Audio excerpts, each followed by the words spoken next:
Olá e bem-vindos! Hoje vamos mergulhar nos bastidores do nosso planeta para descobrir o motor invisível que o mantém a funcionar. Uma força que, durante milhares de milhões de anos, foi construindo peça por peça o mundo que conhecemos. Vamos a isso! Bem, tudo começa com este número, 400 partes por milhão.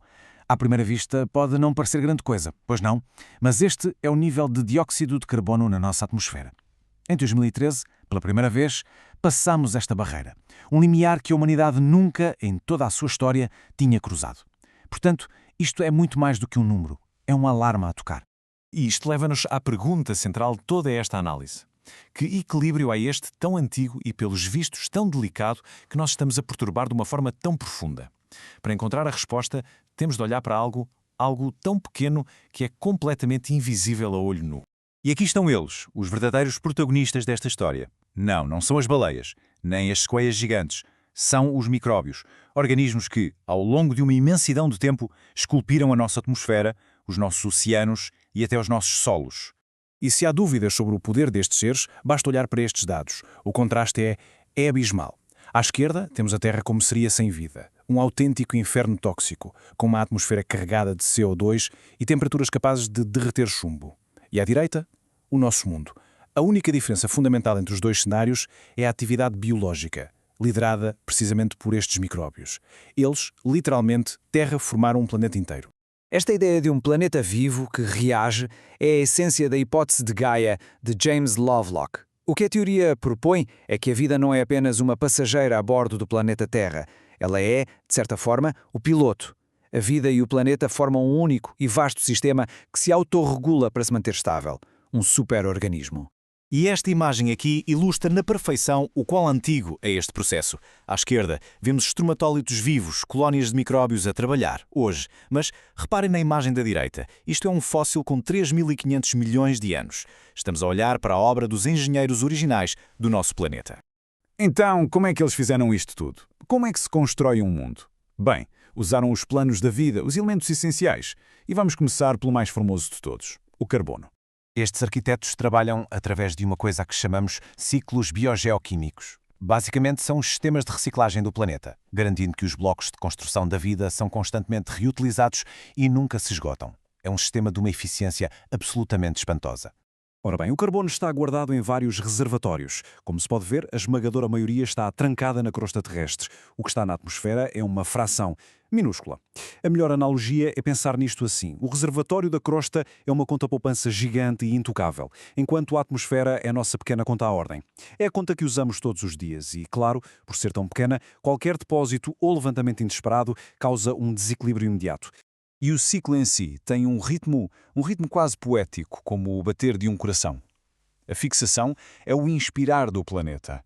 O CO2 é retirado da atmosfera para construir vida. A respiração é o expirar. A vida é consumida e o CO2 volta ao ar. Um equilíbrio perfeito que durou milénios. E quem é que faz a maior parte deste trabalho de inspirar? As florestas tropicais? Sim, também, mas a verdade é mais surpreendente.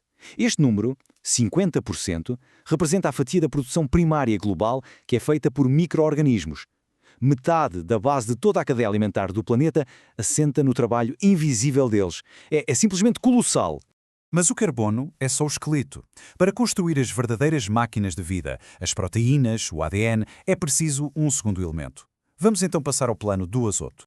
O ar que respiramos é quase 80% azoto, mas nessa forma, N2 é como um cofre fechado. A maioria dos seres vivos não tem a chave, mas certos micróbios têm. E eles fazem a verdadeira magia. Quebram essa molécula que é incrivelmente forte, fixam o azoto em formas úteis como a amónia e servem-no basicamente de bandeja ao resto do mundo vivo. É o serviço planetário mais importante do qual provavelmente nunca se ouviu falar. E agora que percebemos esta dança antiga e super afinada de ciclos, chegamos ao conflito central da nossa história. Porque esta sinfonia, que durou éons, foi subitamente interrompida por um ator novo e muito ruidoso. A humanidade. Este gráfico mostra o problema do carbono de forma inequívoca. Reparem na barra da esquerda. É o que nós estamos a libertar, a um ritmo frenético. Agora comparem com a da direita. É a capacidade do planeta para limpar a nossa confusão. A matemática é simples e implacável. Estamos a encher a tal conta à ordem muito, mas muito mais depressa do que ela consegue processar. E com o azoto, a história é, se é que é possível, ainda mais dramática. Vejam só este gráfico. A nossa produção de fertilizantes e a queima de combustíveis fósseis, a fatia que nos pertence, fixa hoje mais azoto do que todos os processos naturais do planeta, combinados. Não estamos apenas a influenciar o ciclo, nós, basicamente, apoderámos-nos dele. Duplicamos a escala de um dos motores fundamentais da Terra em pouco mais de um século. E aqui está o ponto crucial de tudo isto.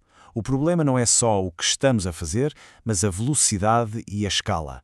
Estamos a forçar estes ciclos, que são antiquíssimos, a correr a um ritmo para o qual simplesmente não foram desenhados. Estamos, no fundo, a acelerar o sistema operativo do planeta a níveis perigosos. O que nos leva, inevitavelmente, à pergunta final. Tendo perturbado estes sistemas tão fundamentais, quais são as consequências? Para onde é que vamos a partir daqui? E com isto, voltamos a Gaia. A Terra é resiliente. É um sistema autorregulador, sem dúvida. Mas a sua resposta opera em escalas de tempo geológicas, ao longo de milhares, se não milhões de anos. O nosso impacto está a acontecer no espaço de uma vida humana. Existe um desfazamento perigoso entre a velocidade do nosso golpe e a capacidade de reação do planeta. E assim, esta análise termina com uma reflexão. Durante 3.500 milhões de anos, a vida microscópica construiu, camada por camada, um mundo habitável. A questão que fica agora para nós é, neste último e brevíssimo capítulo da história do planeta, qual será o nosso papel?